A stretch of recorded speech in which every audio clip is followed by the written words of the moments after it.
Belle fin d'après-midi à toutes et à tous. Merci de vous être connectés sur Happy pour ce rendez-vous proposé en partenariat avec l'ADAMA-CAP, cancer de prostate et sexualité, présentation d'une boîte à outils innovante. Nous accueillons avec beaucoup de plaisir Monsieur Alain Mestre, secrétaire de l'ADAMA-CAP, responsable de la commission santé sexuelle. Bonjour à vous, Monsieur Alain Mestre. Bonjour à toutes et à tous. Voilà, une courte présentation. Donc, Alain Mestre, je suis membre du bureau de l'ADAMA-CAP.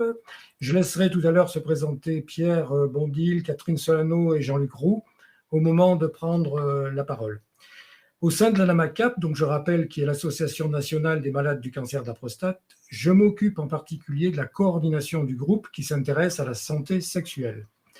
L'ADAMA-CAP est une association de patients au service des patients qui travaillent avec tous les acteurs ou réseaux en lutte contre le cancer de la prostate.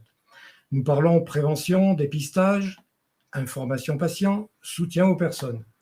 Dans le cadre de l'information patient, nous essayons de trouver les réponses aux dysfonctionnements sexuels liés au cancer et à ses traitements. Notre équipe, en 2012 et 2021, a réalisé un questionnaire auprès des 1300 membres de l'ADAMA-CAP pour évaluer les besoins et les questionnements sur ces dysfonctionnements. Les réponses font apparaître que pour la moitié des membres de l'ADAMA-CAP qui ont répondu, il y a un manque d'informations sur les traitements possibles et une attente forte sur ces informations. En attendant une amélioration des formations à la santé sexuelle des différents corps de soignants, dont va s'occuper justement Pierre Bondil avec l'AIUS, l'ADAMA-CAP propose de mettre sur son site des informations à disposition des patients qui le souhaitent. Pour cela, 2 canaux d'information. Le premier, sous forme de texte et d'articles, une présentation générale des solutions possibles avec la possibilité d'approfondir au choix chaque solution. Projet actuellement en évolution permanente sur notre site. Deuxième canal, sous forme de liens vers des vidéos. Catherine Solano et Jean-Luc Roux ont réalisé ce travail. Leur production ayant été validée très positivement par un groupe test d'une centaine de patients ADAMA-CAP, nous avons décidé d'un partenariat pour rendre ces vidéos accessibles à tous ceux qui le souhaitent à partir d'un lien sur notre site. Le but de notre rencontre visio aujourd'hui est de vous présenter ce travail. Je passe la parole à Pierre Bondil. Bonjour à tous, merci Alain, merci l'ADAMA-CAP, merci à Happy Vision.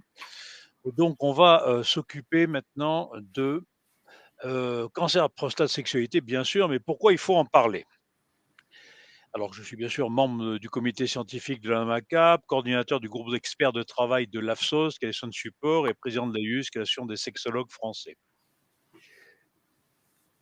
Là, je vous montre que quand il y a un cancer qui arrive, que ce soit un cancer de prostate ou un autre cancer d'ailleurs, c'est un accident de vie majeur pour le patient, le couple et la vie sexuelle. Et là, je l'illustre par un dessin qui a été fait par un malade suisse et qui montre bien, vous voyez qu'avant tout va bien. Diagnostic, coup de tonnerre. Le traitement, eh ben, ça va toucher bien évidemment au niveau du pelvis, mais également au niveau de sa santé sexuelle et de sa vie intime.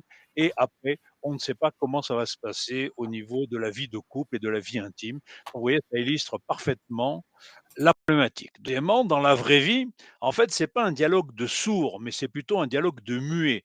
Comment ça se passe en pratique? Ben, vous voyez, le professionnel de santé, l'urologue ou le radiologue qui va vous dire, le radiothérapeute, pardon, tout va bien, votre PSA est bonne. Et puis le patient qui dit, oui, mais tout ça, c'est très gentil, mais on a oublié un petit peu l'incontinence, je ne peux pas avoir d'érection, j'ai des douleurs, etc. Et puis chacun est dans son domaine et dit, ben, j'attends qu'il m'en parle et j'espère qu'il va m'en parler. C'est comme ça que ça se passe dans la vie quotidienne. Alors, il y a une enquête qui a été faite, qui s'appelait Vican 2, qui a été faite auprès de plus de milliers de patients. C'est la première enquête nationale qui a été faite par l'INCa. Et c'était la première fois où on abordait la sexualité, la vie sexuelle et conjugale. Et finalement, oui, l'essentiel de cette étude, c'était que le couple était préservé, mais pas la sexualité et la santé sexuelle, que la sexualité est un aspect peu abordé par les soignants et qu'il fallait mieux en prendre en compte les difficultés sexuelles des patients. Et ça, c'était Vican 2 en 2012 et après, il y a eu en 2017 Vican 5 où on retrouvait exactement les mêmes choses. Alors, ce qui est important aussi dans le domaine de cancer et sexualité, c'est qu'on est dans le domaine du symptôme.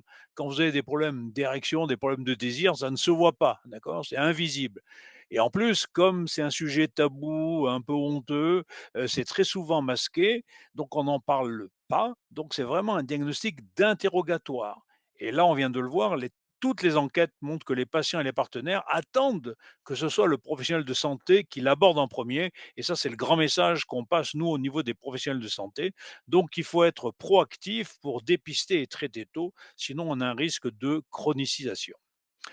Alors après, c'est les soins de support. Que sont les soins de support? Les soins de support, c'est une avancée importante, c'est pas tout neuf, hein, ça fait une vingtaine d'années. C'est l'ensemble des soins et soutiens nécessaires pendant et après le cancer. Il repose sur l'analyse globale des besoins. Il vise à assurer la meilleure qualité de vie possible, physique, psychologique, sociale et sexuelle et intime. Ils prennent en compte la diversité des besoins ainsi que ceux de l'entourage. Ils font partie intégrante du traitement et puis ils concernent bien évidemment tous les soins qui permettent de gérer les conséquences, effets indésirables, séquelles de la maladie et des traitements. Alors, il faut savoir qu'il y aura un gros changement, c'est qu'il y avait 4 soins de support qui étaient déjà officiellement reconnus et obligatoires, qui étaient la prise en charge de la douleur, la nutrition, le soutien psychologique et l'aide sociale. Et il y a eu un nouveau panier de soins de support en 2016, qui était l'hygiène de vie, l'activité et les troubles de sexualité et de la fertilité, vous voyez?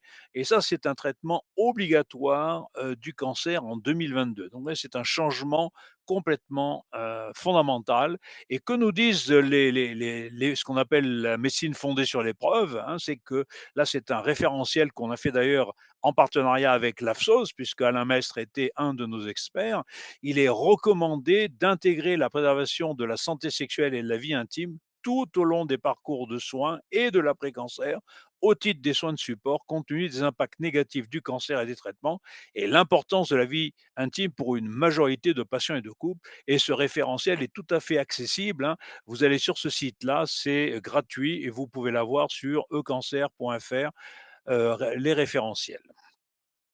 Alors, les besoins tant du patient que du partenaire, ils sont très clairement identifiés. C'est la prévention, l'information, le dépistage et la prise en charge, et aussi quel que soit l'âge.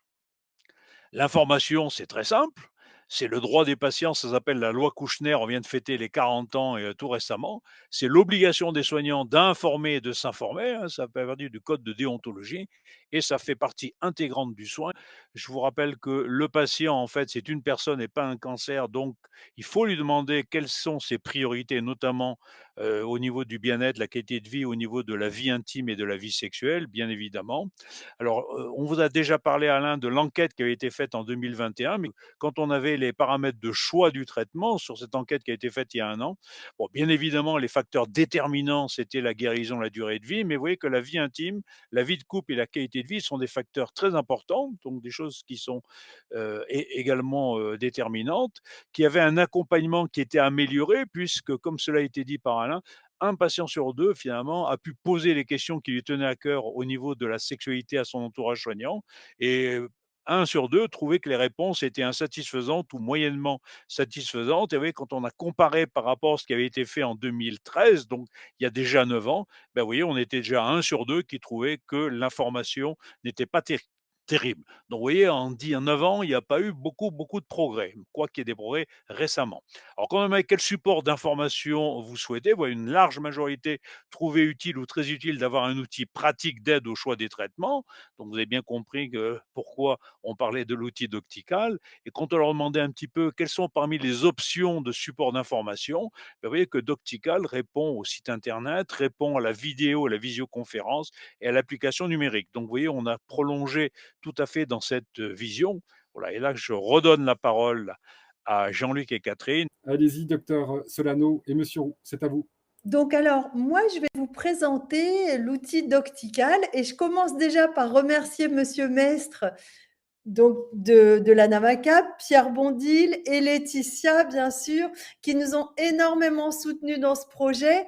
Et c'est pas seulement pour leur soutien que je les remercie, c'est aussi parce qu'ils ont vraiment le souci des patients et d'être utiles. Et c'est vraiment une association que je trouve géniale. Voilà, je voulais dire ça. Alors, je commence par dire que, étant donné la situation actuelle, et vous qui nous écoutez, vous l'avez remarqué, la santé sexuelle n'est pas tellement prise en charge dans le cas du cancer de la prostate, pas parce que les médecins ne sont pas bons, ne sont pas informés, parce qu'ils ne veulent pas vous informer, mais parce qu'il y a un manque de médecins. Vous avez remarqué qu'on manquait de médecins, et non seulement un manque de médecins, mais un manque de temps médical. C'est-à-dire que les médecins, comme ils veulent soigner tous les patients, ils ne peuvent pas passer 1 heure par patient. Donc, nous, on a mis en place une solution pour contrebalancer ce problème. Donc, Doctical, c'est un site internet et son but, c'est de vous aider dans votre santé sexuelle et votre vie intime.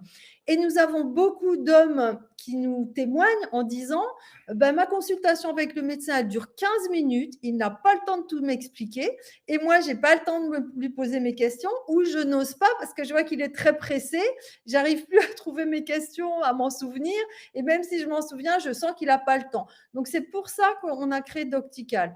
Donc, bien sûr, on peut se dire pourquoi un nouveau site internet? Parce que sur internet, tout le monde cherche des infos, ça c'est clair. Il y a beaucoup de choses, mais il y a pas mal de problèmes. Le premier problème, c'est que l'information, elle est très, très générale. C'est-à-dire que vous allez taper cancer de la prostate et sexualité, vous aurez presque rien comme information. Vous aurez une page, une liste, et ça ne vous aidera pas tellement. En plus, l'information répond rarement à vos questions. Et puis, le pire problème, c'est qu'elle est en plus rarement fiable. Vous ne savez pas trop sur quoi vous tombez, donc il y a beaucoup d'informations non fiables. Alors nous, notre solution avec Doctical, c'est de mettre à votre disposition des vidéos d'information. Elles sont toutes réalisées par des médecins pour les personnes qui sont concernées par un cancer. Et là, on parle du cancer de la prostate. Donc, ces vidéos, le contenu est fiable et elles répondent vraiment à vos questions. Elles sont extrêmement fouillées. Ce n'est pas du tout un survol des sujets. Pour vous donner un ordre d'idée, nous avons déjà enregistré 10 heures de vidéos sur la santé sexuelle et vie intime à propos du cancer de la prostate. Et nous avons pour projet d'en enregistrer encore autant. C'est-à-dire qu'on aura sûrement au moins 20 heures de vidéos. Et ce n'est pas du tout pour faire du délayage. Donc, chez Doctical, nous sommes 2 cofondateurs. Alors, Dr Solano est médecin, sexologue, andrologue. Elle consulte en urologie à l'hôpital Cochin de Paris. Elle est également journaliste santé, notamment sur Radio France Internationale. Et puis, c'est une personne remarquable d'empathie. Donc, c'est moi. Voilà. Et Jean-Luc Roux, il est financier entrepreneur. Donc, évidemment, il n'avait rien à voir avec la médecine. Et il soutient ce projet parce qu'il a été énormément touché des ateliers qu'on a fait en présentiel. Il s'est dit, mais il faut faire quelque chose, c'est pas possible. Vous voyez la situation. Donc, nous sommes épaulés par 2 comités. Un comité de patients qui nous permet de prévoir des vidéos qui répondent vraiment à vos besoins et puis aussi qui nous critiquent pour nous aider à nous améliorer, à faire mieux. Parce qu'il y a déjà des vidéos qu'on a faites qu'on veut améliorer. Nous avons un comité scientifique, justement, qui est présidé par le docteur Pierre Bondil, qui est de Chambéry, qui est chirurgien urologue, oncologue, sexologue, président de l'AIUS. Et je vais vous dire ce que c'est l'AIUS, c'est l'Association interuniversitaire de sexologie. C'est l'association de tous les sexologues français. Et il est coordinateur cancer et sexualité au sein de l'AFSOS.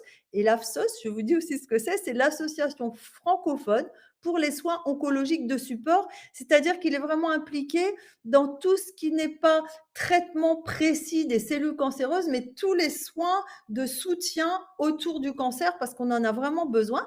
Et puis, dans notre comité de soutien, on a aussi 2 chirurgiens urologues, le professeur Sterman de Reims, le professeur Ejvej de Nancy. Et bien sûr, on est partenaire avec l'ANAMACAP et on partage énormément ces valeurs qui sont exprimées sur leur site internet. Ces valeurs, c'est « Nous voulons que les hommes concernés deviennent des patients éclairés, acteurs de leur santé ». Et donc, nous, notre souhait chez Doctical, c'est vraiment vous éclairer dans votre santé sexuelle. Encore un tout petit truc avant de laisser Pierre Bondil, c'est que j'ai un scoop, c'est qu'aujourd'hui, nous avons une personne qui participe, qui écoute, qui est Jean-Marc Sylvestre, qui a accepté a priori d'être notre parrain. Vous savez que c'est un journaliste qui est très connu et qui a eu le courage de témoigner sur le cancer de la prostate, puisqu'il a écrit un livre dont j'adore le titre et que j'ai lu il y a déjà un moment, qui s'appelle « Tout n'est pas foutu ». Voilà. Donc, je vais vous présenter notre premier programme qui s'appelle « Améliorer l'érection en cas de cancer de la prostate ». Bon, pour l'instant, ce programme est organisé en 6 thèmes. Nous avons déjà 2 autres thèmes en préparation, en prévision pour cet été. Et puis, ce n'est pas les 2 autres seuls thèmes que nous avons. On a encore beaucoup de thèmes à traiter à l'avenir. On nous a demandé plein de choses et nous, on a aussi plein d'idées. Il y a beaucoup de sujets qui seront intéressants. Donc, les thèmes actuels, c'est prostatectomie, quelles conséquences pour l'érection? Comment utiliser au mieux les médicaments comme le Viagra, Cialis, Levitra-Spedra quand on a eu une prostatectomie, donc c'est ciblé sur la prostatectomie. Comment utiliser le Vitaros pour l'érection avec le docteur Devo, qui est vraiment très pointu, à la fois pour le Vitaros et pour les injections. Et donc, on l'a aussi enregistré pour vous expliquer comment bien utiliser l'EDEX et le Cavergec pour l'érection. Donc, c'est un mode d'emploi où vous avez des vidéos qui expliquent même comment préparer l'injection, comment faire l'injection avec un stylo, il y a une démonstration, etc. Nous avons un thème sur l'anopénia et le vacuum, des solutions mécaniques pour retrouver l'érection. Je sais que Monsieur Mestre trouve qu'on n'en parle pas assez parce que ce sont des solutions qui sont remarquables et qui servent énormément à beaucoup de personnes. Et puis, nous avons aussi un thème sur l'implant pénien. Un thème qui m'est très cher parce que je connais des hommes qui me disent « mais ça m'a totalement changé la vie ». D'ailleurs, je dois bientôt enregistrer un témoignage d'un homme qui a un implant pénien et qui est absolument ravi. Donc, chacun des thèmes est traité en profondeur avec 15 à 20 vidéos de quelques minutes. Donc, vous pouvez regarder tout un thème entier ou choisir les vidéos qui vous intéressent parce que vous connaissez déjà un peu le sujet. Alors, en pratique sur le site, vous trouvez une première page qui s'appelle « Vidéos ». Et sur cette page, vous pouvez vous inscrire pour consulter le programme des vidéos. Et donc, nous avons choisi de mettre toutes ces vidéos gratuitement à disposition afin que tout le monde puisse en bénéficier, qu'il n'y ait pas de problème de moyens. Et donc, j'insiste sur ce côté parce que nous sommes une entreprise de l'économie sociale et solidaire. Une fois que vous avez regardé ces vidéos, vous pouvez participer en faisant un don qui nous permet de payer les charges liées au site internet et de pouvoir continuer à enregistrer d'autres vidéos, à faire des projets et que ce Doctical soit durable. Oui, j'ajoute que nous ne voulons pas gagner d'argent en vendant des données. Hein. Donc, sur Doctical, vos données sont sécurisées, confidentielles. Donc, on compte sur les dons, nous, tout simplement, qui sont laissés à votre libre appréciation. Alors, sur le site, ensuite, vous avez une deuxième page qui s'appelle « Accompagnement ». C'est pour les personnes qui veulent aller plus loin que les vidéos du programme, notamment poser des questions supplémentaires. Et nous allons proposer un atelier vidéo par mois, un atelier d'échange. Et donc, vous pouvez poser vos questions à l'avance par écrit et un médecin ou un homme qui est passé par le cancer de la prostate répondra à vos questions. Et un atelier est prévu le jeudi 22 septembre déjà. Et si vous avez envie d'avoir un atelier plus tôt, nous pouvons en organiser un fin juillet, si vraiment il y a des demandes. Pour cet accompagnement, on va demander une participation de 9,90 €. Et pour les adhérents de la NAMACAP, il y a une réduction de 50%. Donc, on espère que ça ne sera pas un frein pour beaucoup de personnes. Donc, parmi vous qui nous écoutez, il y a déjà des personnes qui ont consulté les vidéos et qui ont répondu à une enquête. Et on les remercie beaucoup parce que ça nous aide énormément pour nos projets, pour savoir ce qui est le plus important pour vous. Et Jean-Luc va vous donner les résultats de cette enquête. Tout à fait. 90 questionnaires ont été remplis en ligne, et c'est bien, donc merci encore.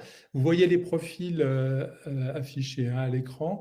Ensuite, en moyenne, chaque personne a regardé plus de 3 thèmes sur les 6 proposés, donc c'est beaucoup, 3,4 thèmes exactement. Vous voyez également les principaux thèmes consultés, oui, c'est un échantillon très représentatif. C'est beaucoup parce que tout le monde n'est pas concerné par tous les thèmes, c'est logique de ne pas tout regarder. Voilà. Hein.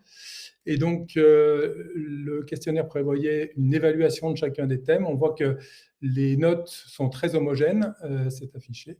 Les notes sont très, très homogènes à plus de 8 sur 10, donc très satisfaisant, une note autrement de 16 sur 20. Mention très bien au bac. Oui, absolument. Et ensuite, on a quelques questions d'évaluation.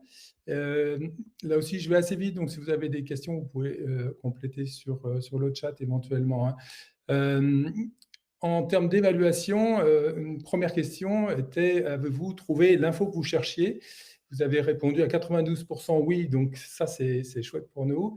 Et puis, la note de satisfaction qui était exprimée en nombre d'étoiles, c'est un peu plus de 4 pour la précision des informations, presque 4 sur la simplicité d'accès aux vidéos.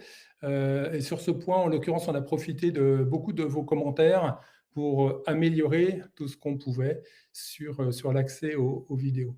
Ensuite, on avait un point sur l'efficacité de ce mode de communication. Donc, est-ce que la vidéo, finalement, est adaptée au sujet traité? Et on voit qu'à 98% pour vous, la réponse est oui, simplement parce qu'on peut les consulter à son rythme, chez soi, et tout simplement en complément des consultations chez le médecin. Ensuite, on avait une question importante pour nous, en l'occurrence, c'est le nombre de consultations chez le médecin que vous estimez avoir évité en consultant d'Optical. Et ça, c'est vraiment chouette pour nous, puisqu'on a pour moitié, en fait, 2 à 5 consultations que vous estimez éviter. Et quand on sait qu'on a parfois besoin de 6 mois pour obtenir un rendez-vous chez le médecin, on estime qu'on a une solution super souple, en fait, pour vous. Et puis, on a jusqu'à 12% des personnes qui ont répondu plus de 5, parfois 10. Qu'il aurait fallu au moins 5 ou 10 consultations pour avoir toutes ces informations. Voilà. Et puis, même notre commentaire préféré. Notre commentaire préféré, c'est un monsieur qui a dit « Mais une vie entière avec une carte Platinum n'aurait pas suffi à avoir toutes ces informations. » Et ça nous a fait chaud au cœur. Voilà, c'est encourageant. Donc, on vous a demandé les thèmes que vous souhaiteriez voir ajoutés. Alors, je vous les laisse découvrir à l'écran. Ce qu'on a décidé de mettre en œuvre tout de suite là en juillet, c'est 2 thèmes. Radiothérapie. Alors oui, on va enregistrer avec le professeur Echevège radiothérapie et vie sexuelle, enfin radiothérapie, curithérapie pour cancer de la prostate et vie sexuelle, et un autre thème sur les médicaments de l'érection en cas de cancer de la prostate. Mais on ne va pas parler de la prostatectomie cette fois-ci parce qu'on n'utilise pas les médicaments de la même manière quand on a une prostatectomie, par exemple une radiothérapie, une hormonothérapie, une surveillance active, etc. Donc, ce n'est pas utilisé de la même manière. Donc, on donnera beaucoup d'autres conseils. On a déjà tout préparé avant de l'enregistrer.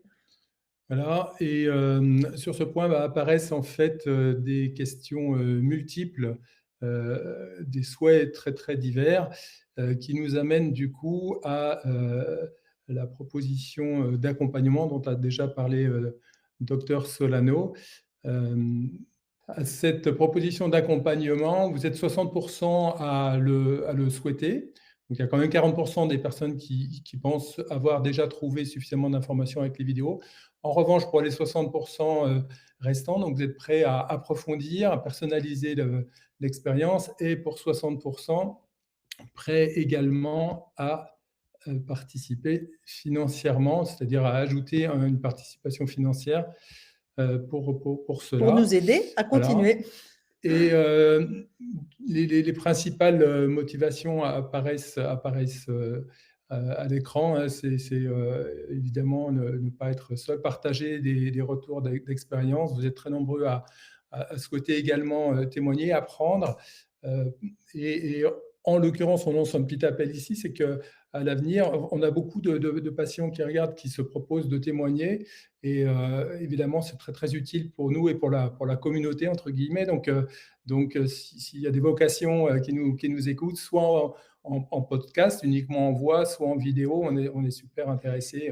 Et vous pouvez même vous enregistrer seul et nous envoyer si vous avez un conseil, si vous vous dites « j'aurais tellement aimé qu'on me dise telle ou telle chose avant ».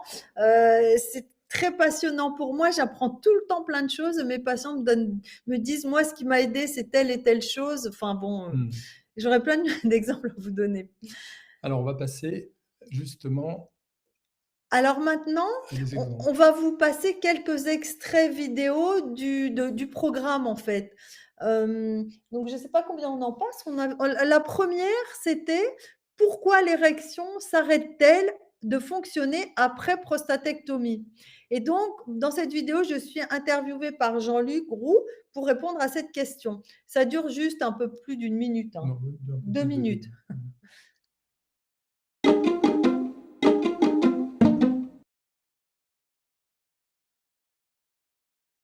Après une prostatectomie pour cancer de la prostate, l'érection s'arrête de fonctionner.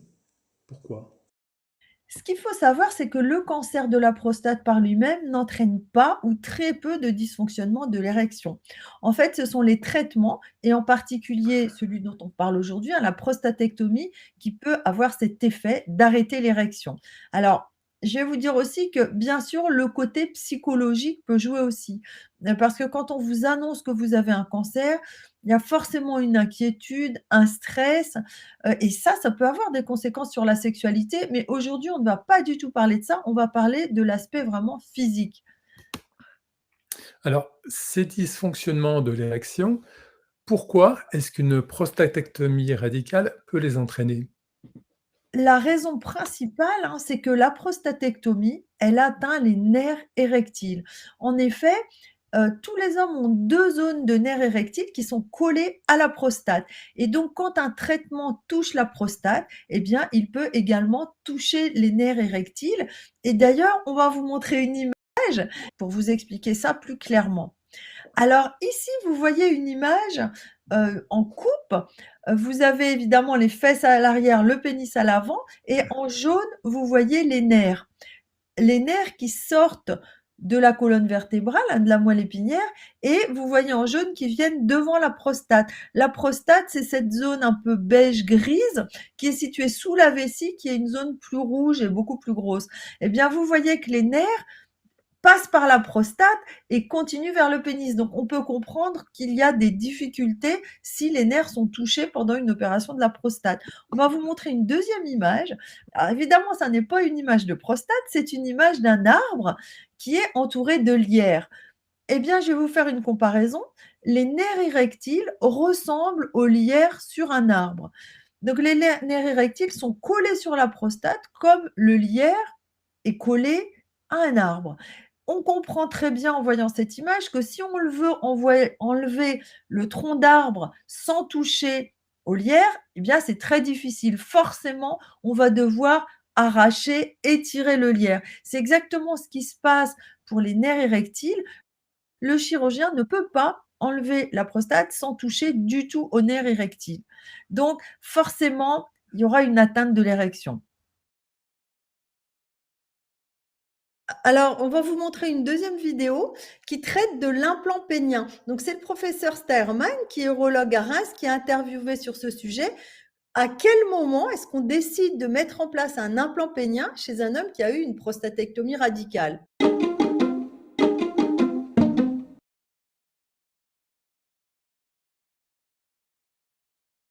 Quand un chirurgien propose-t-il un implant pénien à un homme, dans quelles circonstances ? Alors, il y a plusieurs situations. Dans le cas qui nous concerne aujourd'hui, après l'ablation de la prostate pour cancer, on attend en règle générale, en post-opératoire, que la continence soit rétablie et ensuite que les érections spontanées puissent revenir ou non. Donc, il y a un certain délai. Tout dépend de la conservation ou non des bandelettes vasculo-nerveuses au moment de l'intervention. Lorsque les bandelettes ne sont pas conservées, on sait que de toute façon, l'érection spontanée ne va pas revenir. Donc, les options sont ou pharmacologiques, et en particulier par les injections intracaverneuses ou le gel intra-urétral. Si cette solution ne marche pas, et il n'y a pas besoin d'attendre 1 an pour ça, on peut proposer dans ce cas-là l'implant pénien. Pour les patients qui ont une conservation des bandelettes vasculo-nerveuses, où on espère un retour des érections spontanées, on attend un délai en général un peu plus long d'1 an, voire 2 ans. Après, ça dépend des patients. Certains sont plus pressés que d'autres et préfèrent la mise en place d'un implant plus rapidement. Voilà, donc vous avez vu l'avis du professeur Sterman. J'ajouterais qu'il y a une autre solution que les injections intracaverneuses, hein, c'est l'utilisation du vacuum, mais on a d'autres vidéos sur ce sujet. Donc maintenant, on devrait vous montrer une vidéo de démonstration avec le stylo-injecteur, c'est-à-dire pour les injections intracaverneuses, quand on utilise un stylo-injecteur et non pas la seringue elle-même directement. Voilà. C'est avec le docteur Devaux.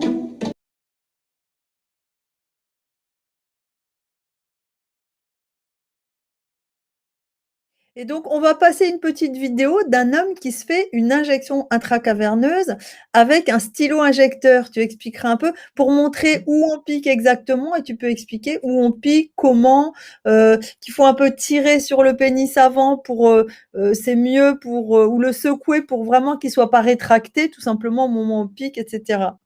Alors donc, on vous prévient, c'est un homme nu, hein, il se fait une injection, c'était difficile de le faire habiller.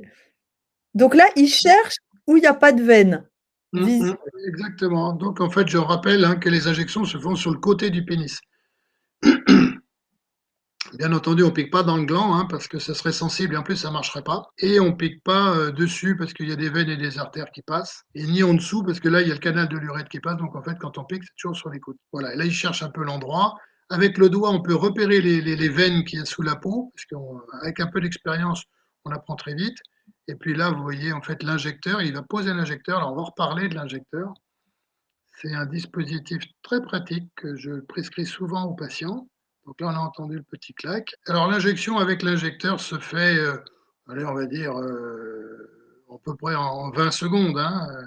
Pour une dose complète d'1 millilitre, c'est à peu près 15-20 secondes. Donc, en fait, l'injecteur, c'est, imaginez une sorte de gros stylo qu'on a développé parce qu'en fait, effectivement, un certain nombre de patients ne se sentaient pas très habiles pour faire les piqûres ou voilà, et un peu craintifs. Donc,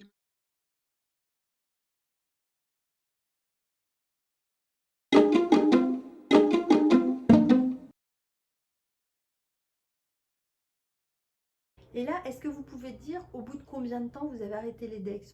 Donc au niveau de la chronologie, mon problème d'incontinence a mis à peu près 3 mois à se régler après l'opération. Et après, donc j'ai eu donc un premier traitement des DEX de 3 mois, puis un deuxième de 3 mois, donc 6 mois de traitement des DEX, et là finalement là ça marchait bien pour l'érection. Donc finalement j'ai eu mes premières érections satisfaisantes 9 mois après mon opération. Donc finalement, ces injections des DEX n'étaient pas très agréables, mais finalement, elles m'ont permis de débloquer la situation. Et donc, à la fin du traitement, je pouvais avoir au moins des érections manuellement satisfaisantes. Donc, c'était le témoignage d'un patient qui a utilisé, d'abord qui a mis 3 mois à retrouver la continence, ensuite qui a utilisé pendant 6 mois les injections intracaverneuses et qui n'en a plus besoin parce qu'il a des érections suffisantes maintenant. Attention, c'est juste un petit morceau de son témoignage. Il dit oui, j'ai des érections suffisantes, mais c'est quand même pas du 100%. Vous voyez, on ne va pas non plus vous dire qu'au bout de 9 mois, ça revient forcément à 100%. Mais c'est suffisant pour avoir des relations sexuelles. Voilà. On est très heureux d'accueillir Henri, adhérent de la NAMACAP. Et vous avez, vous, testé la plateforme Doctical. C'est bien ça, Henri ? Voilà, bonsoir à toutes et à tous. Effectivement, je fais partie du panel des adhérents de la NAMACAP qui a évalué la plateforme. Alors pour ma part, j'ai regardé toutes les vidéos, l'intégralité, donc ça m'a bien occupé quelques soirées. Donc je vais ici témoigner de ce qu'a déjà un peu de mon parcours de soins et de santé en quelques instants rapidement, et puis aussi par rapport à ça, quels sont les manques qui correspondent à ce qui a été décrit précédemment par le docteur Bondil notamment et le docteur Solano, et puis ce ce qui enfin, ce que je pense par rapport au site, ce que ça peut apporter comme bienfait par rapport au trou qu'il y a dans la raquette du parcours du patient. Donc moi, j'ai eu une prostatectomie radicale en septembre 2019, donc ça fait presque 3 ans. J'ai eu aussi des séances de radiothérapie, une trentaine. J'ai eu des hormones, un traitement hormonal. Et donc tout ça fait que j'ai j'ai rencontré plusieurs thérapeutes, donc en commençant par le chirurgien bien sûr, une radiothérapeute. Au final, je vous dirai à quel moment un médecin sexologue, et puis aussi en cours de route un kinésithérapeute, mais un petit peu tardivement. Parce que donc actuellement en fait, je vois tous les 6 mois en alternance le chirurgien et puis la radiothérapeute, ce qui fait que chaque thérapeute je le vois 1 fois par an. Et donc par rapport au chirurgien, bon déjà je tiens à préciser que j'en veux à quiconque, parce que j'ai bien compris que l'objectif premier du chirurgien et de la radiothérapeute, c'est déjà de sauver leurs patients. Et donc, comme on a pu l'entendre tout à l'heure, la santé sexuelle passe vraiment au second plan. Et donc, par rapport au chirurgien, le premier souci, c'est d'éviter l'incontinence, de pouvoir régler ce problème s'il y en a. Et donc, je me suis retrouvé avec entre les mains une fiche Coloplast. Je me demandais si elle était publicitaire ou médicale, qui conseillait avec un lien, en fait, un lien Internet qui donnait accès à des vidéos et avec des exercices à faire, avec aussi comme conseil de se rapprocher de son kiné habituel. En plus de ça, j'ai eu une prescription médicamenteuse de tadalafil. Et puis, le conseil était d'en prendre 30 minutes avant le rapport sexuel. Donc, je suis parti avec ça. Bon, déjà, mon kiné, il tombait un petit peu des nues, parce que visiblement, c'était la première fois qu'on lui demandait ça. Alors, comme j'avais un autre souci au niveau d'un genou, enfin, qui n'avait rien à voir avec le cancer, bon, il s'est concentré sur mon genou, ça lui a sauvé la mise. Sinon, côté radiothérapeute, la première fois que j'ai eu un rendez-vous, j'ai rempli très précisément une fiche avec des tas de questions sur justement l'état en fait de ma sexualité et puis de ma santé sexuelle. Mais après, j'en ai plus entendu parler de cette fiche. En fait, c'est comme s'il y avait eu une espèce de check-up à l'entrée, mais il n'y en a jamais eu à la sortie. Voilà. Et par contre, elle m'a conseillé assez rapidement, si je le souhaitais, de rencontrer un médecin sexologue, parce qu'il y en a un dans le centre où j'allais. Le problème, c'est que, comme on l'a dit précédemment, c'est une denrée rare, puisqu'il fallait 6 mois pour avoir le premier rendez-vous. Et en fait, entre chaque rendez-vous, il y a 4 ou 6 mois qui se passent. Donc, pour mettre au point un protocole tel qu'on peut le voir dans les vidéos, c'est-à-dire essayer plusieurs solutions pour retrouver une santé sexuelle correcte, il faut du temps pour évaluer tout ça. Et si, comme à chaque fois, il se passe 4 à 6 mois entre un test et puis le test suivant, 3 ans après, j'en suis toujours pas au bout du protocole, si on peut dire. Donc voilà. Donc après, du coup, par rapport au site, alors là où le site est très intéressant, c'est que déjà, on a affaire à des gens reconnus. Donc ça rassure, parce que par rapport à Internet, on trouve tout et n'importe quoi sur Internet. Là, on a affaire à des médecins reconnus, donc c'est très rassurant. Après, comme on l'a vu, c'est fait par petits modules, donc on peut piocher dedans en fonction de ses besoins. Parce que par rapport au rendez-vous avec les thérapeutes, au mieux, si on a pris le soin, comme je le fais, de partir avec un papier, un crayon, on a griffonné quelques notes et puis on ressort avec plein d'informations un peu éparses. On se précipite sur Internet, on essaye de remettre un petit peu d'ordre là-dedans. Au pire, si on est arrivé comme ça les mains vides, on repart et puis une demi-heure après, on n'a plus aucune information parmi celles qui nous ont été données. Et comme vous l'avez dit, c'est très difficile de joindre les personnes pour répondre aux questions, parce qu'on comprend que leur agenda est très chargé, on comprend très bien. Donc, ce qui est très bien par rapport au site Doctical, c'est que, d'une part, on a la réponse aux questions qu'on n'a même pas posées. Voilà, donc ça c'est bien parce que c'est toujours pareil, en ressortant d'un rendez-vous, on se dit j'aurais dû demander ça ou ça. Et là, sur Doctical, on a les réponses.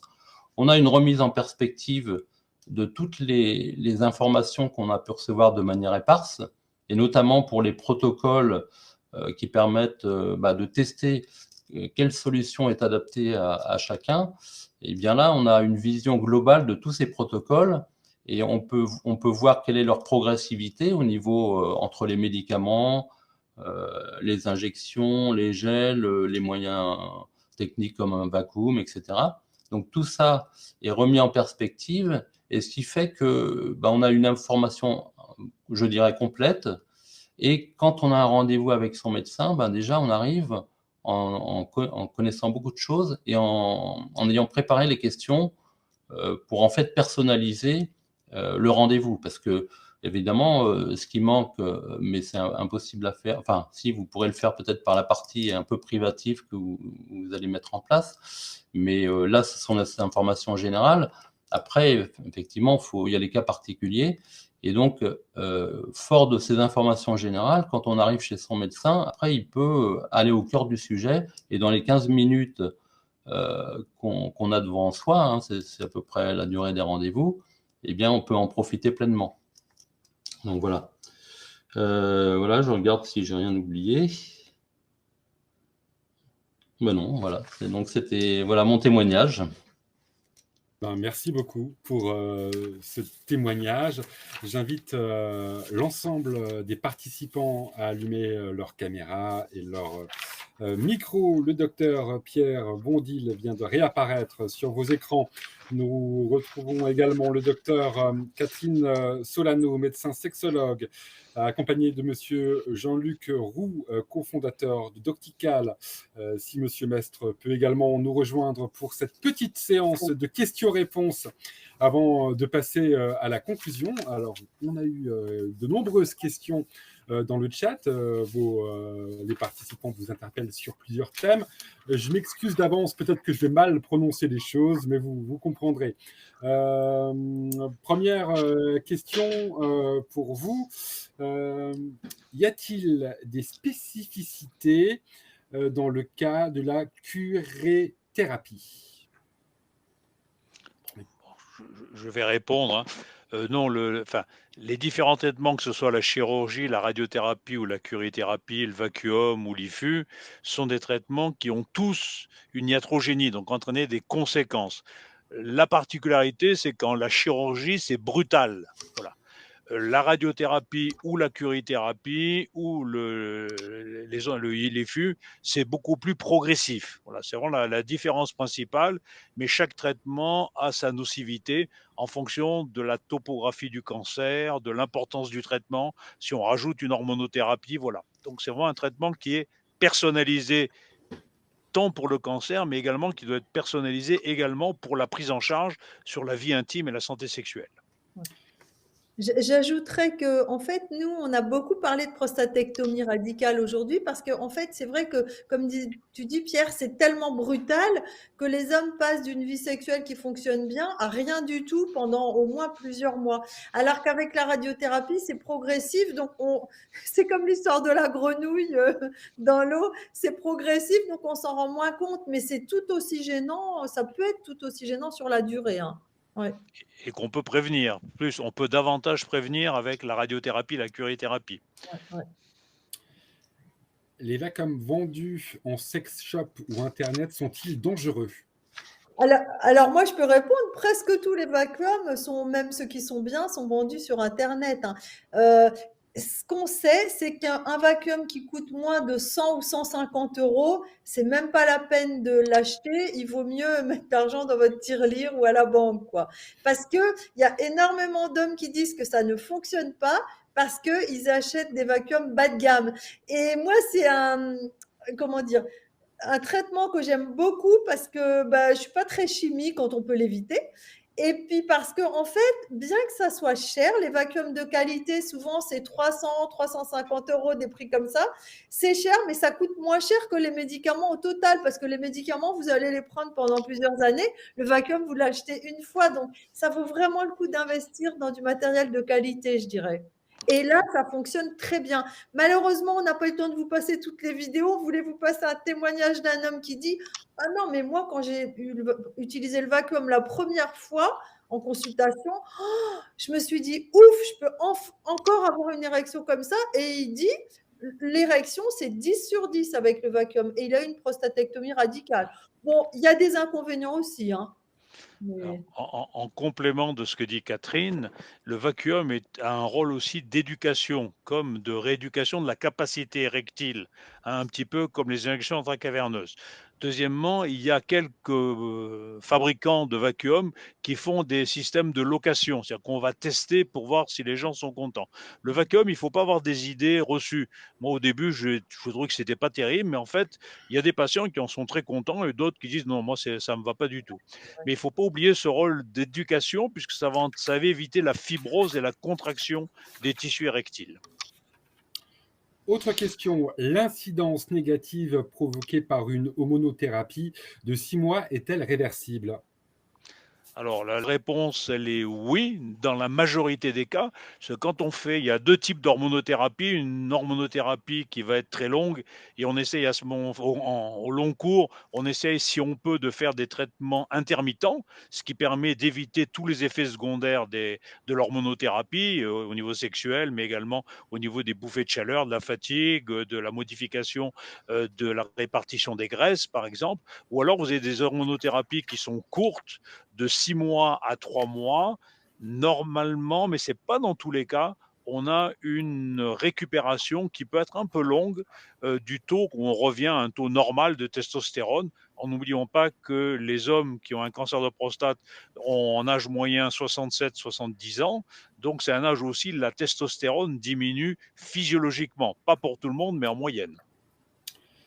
Autre question, j'ai suivi un traitement pour un cancer de prostate il y a 1 an. Est-il encore temps d'agir sur les troubles érectiles?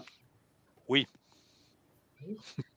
Ça, c'est l'idéal, c'est de commencer plus tôt qu'après 1 an. Hein. Il vaut mieux commencer, disons, quand la continence est rétablie, en gros, quand ça va mieux sur le plan de la continence urinaire. Et quand on commence plus tôt à prendre des traitements, même en comprimé, hein, on augmente les chances de récupérer plus rapidement. Donc, mais 1 an après, oui, on a des récupérations jusqu'à 3-4 ans. En revanche, je peux quand même dire une chose, c'est que c'est vrai que moi, je vois des patients qui récupèrent jusqu'à 3-4 ans. Mais ce n'est pas à partir de 3-4 ans qu'on récupère. Si on récupère pendant 3 ou 4 ans, on a commencé à récupérer au bout de 6 mois, 9 mois, 1 an. Si au bout de 2 ans, on n'a rien récupéré, il n'y a pas beaucoup de chances que ça commence à récupérer au bout de 2 ans, surtout si on ne fait rien. Alors, il y a un point qui est très important. Comme vous l'avez dit tout à l'heure, quand on fait une prostatectomie radicale, des fois, pour des raisons pour la carcinologie, on est obligé de sacrifier les nerfs érecteurs. Si vous n'avez plus d'érection, plus de tumescence, ça gonfle même pas un peu, là, pratiquement, il n'y a aucune possibilité que ça récupère. Surtout si ça ne répond pas aux injections intracaverneuses ou très mal. À ce moment-là, les possibilités de récupération sont excessivement faibles. Donc, il ne faut pas perdre de temps et passer au vacuum, aux injections ou éventuellement à la prothèse. Donc, ça, c'est le niveau de la capacité, la qualité de la capacité érectile est très importante. Si par contre vous avez encore une capacité, donc il y a une tumescence mais sans rigidité, eh bien ça il faut l'utiliser. C'est exactement comme les érections nocturnes qui oxygènent les tissus. Ça évite la fibrose des tissus érectiles. Donc encore une fois, c'est au cas par cas, hein, vraiment. Mais s'il n'y a plus du tout d'érection, la récupération est tout de même très improbable et il vaut mieux ne pas perdre trop de temps. Autre question, peut-on utiliser un anneau avant ou après une injection intracaverneuse? Oui, on peut faire des associations. Hein, on peut le faire de deux façons. Soit les hommes n'ont pas des érections rapides ou ça marche pas très bien avec l'injection intracaverneuse, donc de combiner les deux, ça aide à avoir une érection plus rigide. Voilà, c'est un traitement qu'on fait, mais il faut rappeler, Catherine l'a dit, mais tant pour l'injection intracaverneuse, pour le vacuum, il y a une éducation à faire. Donc, il ne faut pas prescrire un anneau et rien faire. Il faut montrer comment ça marche, comment on l'utilise, les petites précautions observées. C'est vraiment des traitements très simples. Mais il y a une éducation thérapeutique qui est importante et l'outil Doctical aide à cela. Mais le professionnel de santé, c'est aussi son boulot de faire ça. Parce qu'on a des hommes qui, avec les injections intracaverneuses, ont une érection, mais qui n'est pas à 10 sur 10, donc qui est limite pour avoir une pénétration. Et avec un anneau pénien, ça peut suffire à faire passer de l'érection de 6 sur 10 à 8 ou 9 sur 10. Voilà. Donc, moi j'ai même eu un patient qui n'avait aucune érection spontanée, et avec un anneau, dès qu'il mettait son anneau, il avait une érection. Mais il n'avait pas eu de prostatectomie. Mais donc, ça vaut vraiment le coup d'essayer. Et je vais ajouter une chose, c'est un peu comme le préservatif. Vous n'allez pas vous dire, tiens, j'achète un préservatif, j'ai jamais essayé, et le jour J, je m'en sers. Ça sera raté. C'est pareil pour un anneau pénien ou un vacuum, il faut s'entraîner avant, quoi, en fait. Réaction. Un petit mot là, parce qu'on parlait de vacuum et d'injection. Donc, il y a les utilisations complémentaires qui peuvent être très intéressantes. En particulier, certaines personnes renoncent aux injections intracaverneuses parce qu'elles ont des douleurs. Et le fait d'utiliser le vacuum et ensuite une injection peut enlever complètement les douleurs. Donc, il y a des associations qui sont très intéressantes. Voilà. Il y a les traitements de première ligne, puis les traitements de deuxième ligne. Quand ça répond au traitement lambda, c'est bien. Après, quand ça ne répond pas bien à ce moment-là, là, c'est intéressant où il faut voir le sexologue ou un médecin qui s'y connaisse, un urologue ou un andrologue. C'est important la réponse graduée pour répondre à ce que disait Henri, ce qui me paraît très important, c'est qu'en fait, chaque professionnel de santé a un rôle d'information et un rôle de donner un traitement, un comprimé de tadalafil, de Viagra. C'est pas compliqué à faire, tout le monde peut le faire, rassurer, etc. Si jamais ça marche pas ou si le premier traitement est inefficace, à ce moment-là, il faut l'envoyer à un urologue, un andrologue, un sexologue, quelqu'un qui connaît. Vous voyez, il y a vraiment cette progressivité, comme l'a fort justement dit Henri, parce qu'actuellement, vous savez bien qu'il y a les déserts médicaux et dans le milieu de la santé sexuelle, c'est pas des déserts, ce sont des Saharas qu'il y a dans beaucoup de régions, quoi. Donc, il faut qu'on essaye de mieux répondre à ça. Et bien justement, réaction d'un participant dans le chat qui nous dit « Pour ma part, j'ai été traité par une radiothérapie il y a 18 mois et ma vie sexuelle est platonique et assortie d'une absence totale de désir. Ouais. » Alors, il y a toujours... Catherine, quand il y a un manque de désir, soit c'est un problème hormonal parce qu'il y a la testostérone qui est basse, mais il y a aussi un problème soit psychologique, un psychogène, soit il y a un problème relationnel au niveau du couple. Voilà. Donc là, à ce moment-là, effectivement, il est mieux d'aller voir un professionnel de santé, sexologue, psychologue, qui connaissent un petit peu la situation pour voir quelle est la cause et en fonction de la cause, on fera le traitement adapté. C'est vraiment cette personnalisation de la réponse au traitement. Parce qu'a priori, la radiothérapie n'est pas spécialement connue pour faire chuter totalement le désir sexuel. Normalement, non, mais on peut avoir des petits effets au niveau des testicules. Si déjà l'homme est un peu andropausique, même s'il y a 20% des hommes, ça peut effectivement. La dépression elle-même diminue la testostérone. Vous voyez, je veux dire, c'est pour ça qu'il faut bien analyser l'ensemble de la personne pour donner une réponse adaptée et personnalisée. Autre question, après une PR et une ablation des bandelettes, plus radiothérapie, plus hormonothérapie, que me reste-t-il comme solution? Vacuum et prothèse. Et injection éventuellement, mais bon. Il faut commencer par l'injection.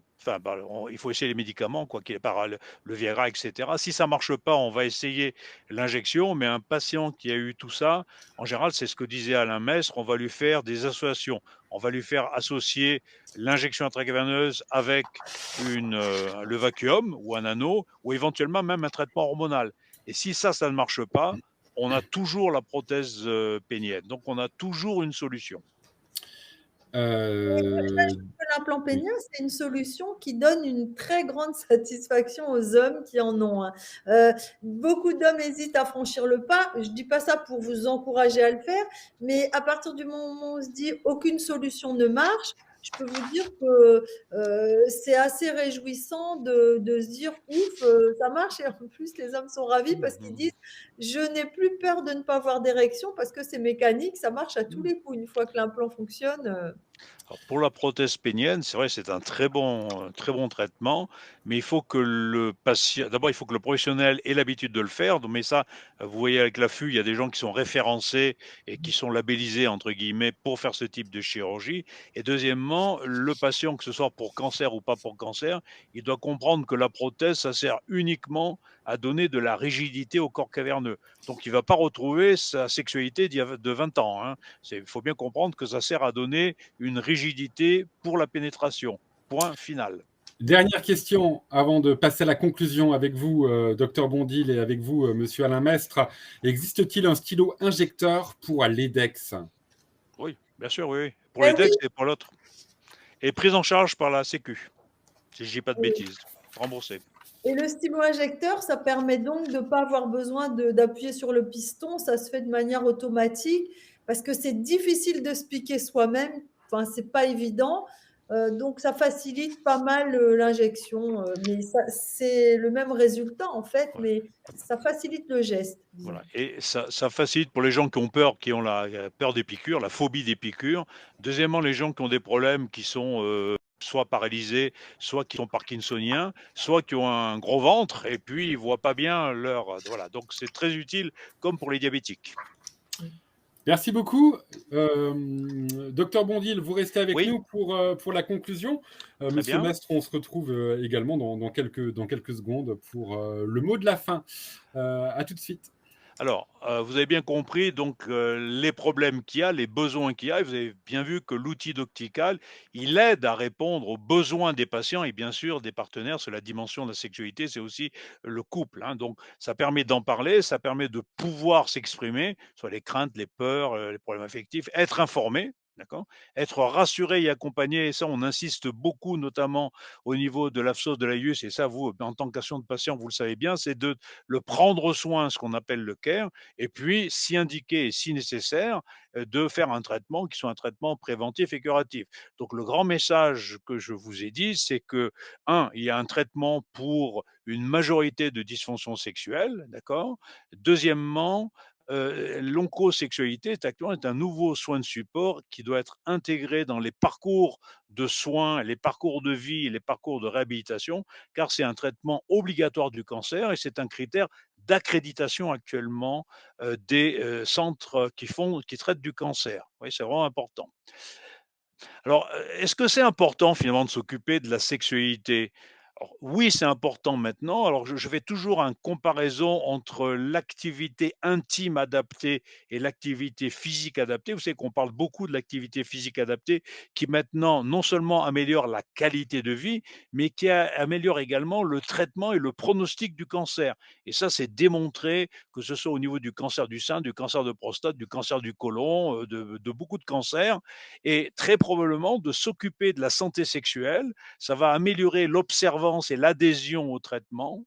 Donc ça, c'est une chose qui est importante. Ça va améliorer les comportements de santé. Ça va diminuer les problèmes anxio-dépressifs. Il y a 20% de patients qui ont une dépression significative. Donc, on va améliorer la relation avec le partenaire. Et j'avais été très intéressé par l'enquête qu'on avait faite il y a un an, vous voyez, qui montrait que finalement, dans la guérison du cancer, 25% pensent que le fait de préserver la vie sexuelle a un impact très important et 40% assez important, donc 2 sur 3.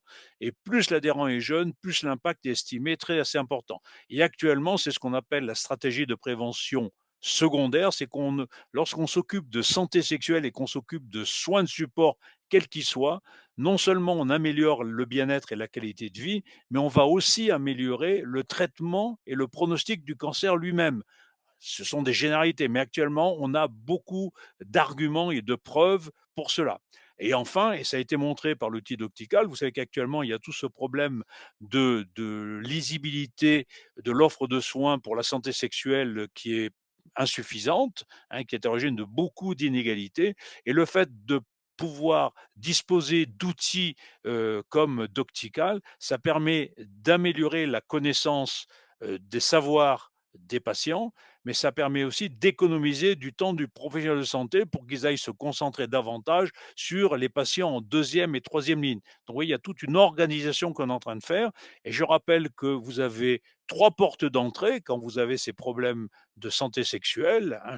Vous avez bien sûr votre thérapeute qui s'occupe du cancer. Vous avez le médecin généraliste qui a un rôle très important. Vous avez aussi les soins de support, parce qu'actuellement, je l'ai dit que les soins de support, il doit y en avoir dans tous les centres qui s'occupent de cancéros. Et vous avez aussi les associations de patients qui, pour moi, sont un partenaire incontournable, qui vont nous améliorer. C'est pour ça qu'on a fait cette étude qui va nous permettre après d'évaluer les outils, d'améliorer la réponse. Et qui est en train d'être fait pour le cancer de prostate, ça va être fait pour tous les cancers masculins et également, on est en train de faire ça également pour les cancers de la femme et après pour toutes les maladies chroniques. Donc, vous voyez, c'est vraiment un très gros projet qui est en cours où l'ANAMACAP est pionnière avec l'AFSOS et l'AIUS. Et je laisse la parole à Alain. Voilà, pour conclure, moi, c'est un plaisir de retrouver tout le monde et de pouvoir échanger. Donc, au nom de l'association ANAMACAP, je remercie chaleureusement donc Jean-Luc Roux et le docteur Catherine Solano pour la création et la mise à disposition de Doctical, qui est un outil pratique et évolutif disponible auprès du plus grand nombre. Je remercie également le docteur Bondil, notre conseiller scientifique, qui est référent national en matière d'oncosexualité et avec qui il est très, très agréable de travailler. Henri, notre adhérent qui a bien voulu apporter son témoignage. Laetitia Boléa d'ANAMACAP, que vous n'avez pas vu à l'écran, mais qui pourtant est la cheville ouvrière de cet événement, charmante et terriblement efficace, j'ajoute. Lionel, donc, avec Apivisio, qui nous permet l'organisation de ces webconférences. Et aussi remercier l'ensemble des participants connectés ce soir ou en replay. Donc, l'ANAMACAP est soucieuse d'accompagner les patients ainsi que leurs proches. N'hésitez pas à nous contacter par mail, téléphone ou visiter notre site. Voilà. Eh bien, merci à tous et bonne soirée. Merci également, Monsieur Alain Mastre, d'avoir passé cette heure, même un peu plus, avec nous sur Apivisio. On voit le docteur Solano et Monsieur Jean-Luc Roux qui viennent également nous faire un petit coucou. Si Henri est là, il peut également réallumer sa caméra et son micro. Comme ça, on se salue tous.